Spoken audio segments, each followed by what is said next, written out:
Today on Diksha, we look at the Shiva and Shakti energy.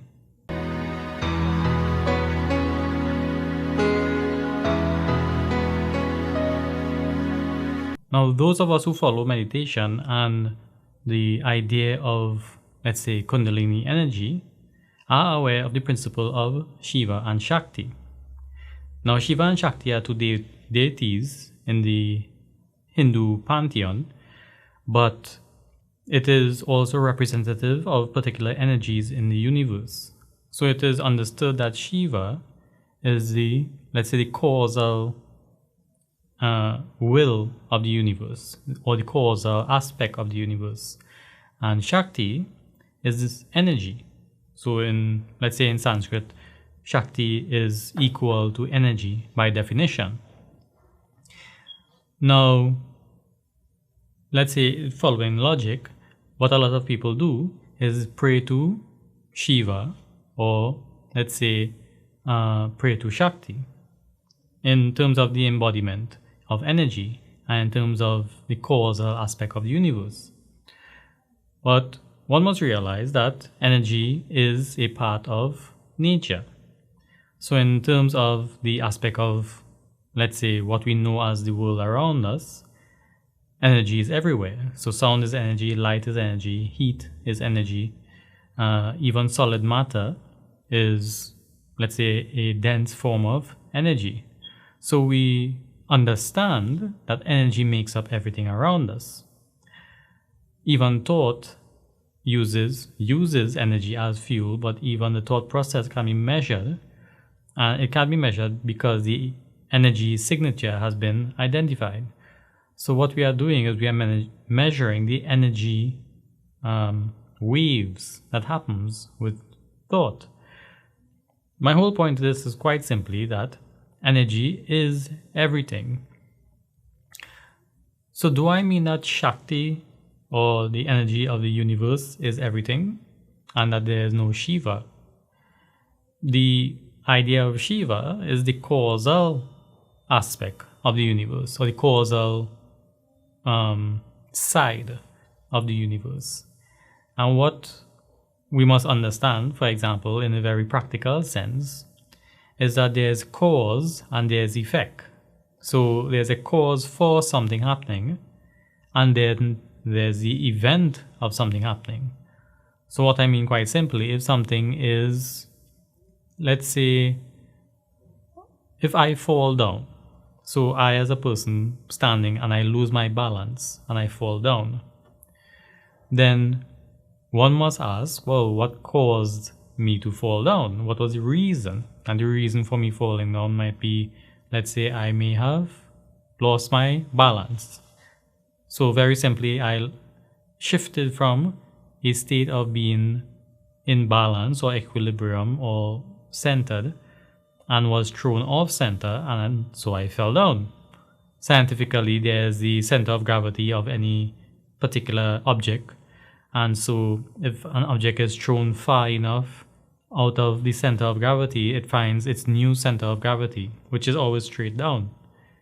That's a simple explanation, but the whole point is, so there's a cause which has been identified in terms of science, in physics, for example, and then there's the reaction. Now the reaction is the energy aspect. So for example, in the same example, if I lose my balance, I would have used energy to move out of balance. And because there's a natural law in nature that an object has a center of gravity, and when that center of gravity shifts, the object finds a new point of balance, which is shifting the center of gravity. Now, because that law of nature exists, then the energy of the object will carry the object out of balance into a new state of settling down. So energetically, there was movement and there was force and there's an impact when the object falls to the ground and all these things. And all those can be measured. That's the energetic aspect. but it was the rule of nature that governed how and why and when this particular object will move in a particular way. And this is the principle behind the Shiva and Shakti energy. The Shiva energy is the causal aspect, or I shouldn't say the Shiva energy, but the Shiva aspect of the universe is the causal aspect. And by causal, we mean it is the, let's say, the rule that governs energy. And it's not that energy is ruled by the Shiva aspect. It is really, let's say for example, if we put it simply, it is the will or the intention of Shiva that causes the particular action and the particular reaction. And that action and reaction and all the measurements that can take place is the Shakti aspect of creation. Why is it important to understand the aspects of Shiva and Shakti, or the function or the nature of Shiva and Shakti? It is important because we tend to worship in a, let's say, in a single-minded sense, which is, well, Shiva is the supreme energy, or Shakti is the supreme energy, or Shiva is the ultimate god, or Shakti is the ultimate god, or whatever human beings, let's say, consider to be real. The whole point is that there is a multifaceted aspect to creation, and that multifaceted aspect has a causal aspect, which the ancient yogis and sages and saints have identified as being Shiva or causal. And also there's an energy aspect which is known as Shakti, which also has been identified in terms of the way it operates. Now, coming from this understanding, there, as in the example of physics, there is an understanding that it is pervasive throughout creation. It is not as though, for example, Shiva is an abstract entity that is positioned in a particular point in the universe or a particular point in creation, and that this aspect governs the whole universe from that point. And it is the same with Shakti, that Shakti is not a particular entity that dwells in a particular place, separate from everything else. It is by design of this universe that we hold as reality. It is by design of nature that in every single function, and by every single function, quite literally from the atomic level to the, well, the mass, the greatest mass that we have, there is both Shiva and Shakti principle being, let's say, playing out or being played out. The reason it is important to understand this is that it opens up an avenue for, well, duality, or it opens up an avenue for understanding that there are two sides to a particular aspect, or there's two sides to any particular, well, object that we want to identify with. Further to that, it will lead to a greater understanding and appreciation of the events of life and the objects of life and the situational,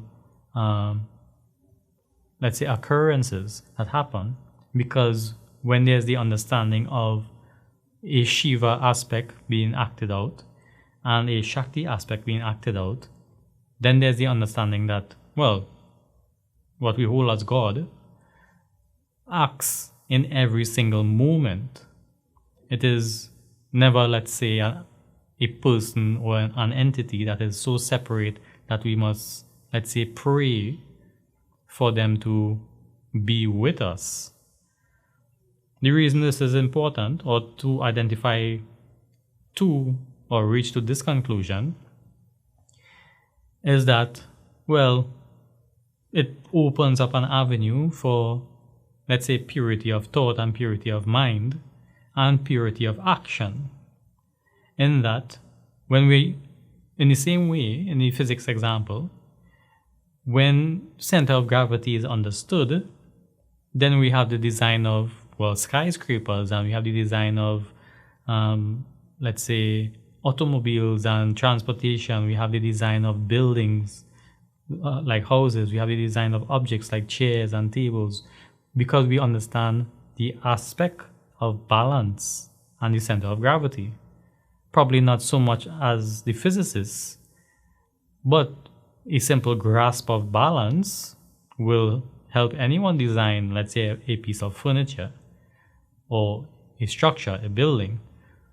And so, in the same way, when there's a basic understanding or grasp of the dual coexistence or the dual acting out of the principles of nature, so the Shiva and Shakti, then there's a greater appreciation for the activities of life.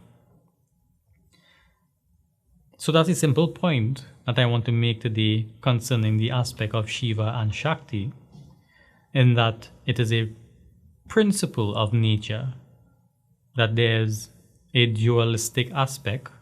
There are two things that are being, let's say, simultaneously acted out when we consider every single moment of life and every single object of life.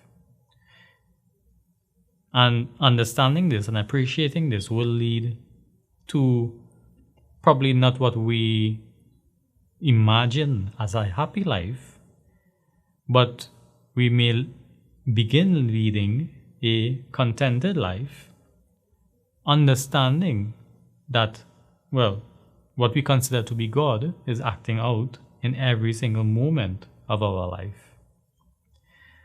So I'd like to thank you for joining me on Diksha, right here on Sankhya Television, the first Hindu TV station in Trinidad and Tobago, and your number one choice for inspirational, cultural, and spiritual programming.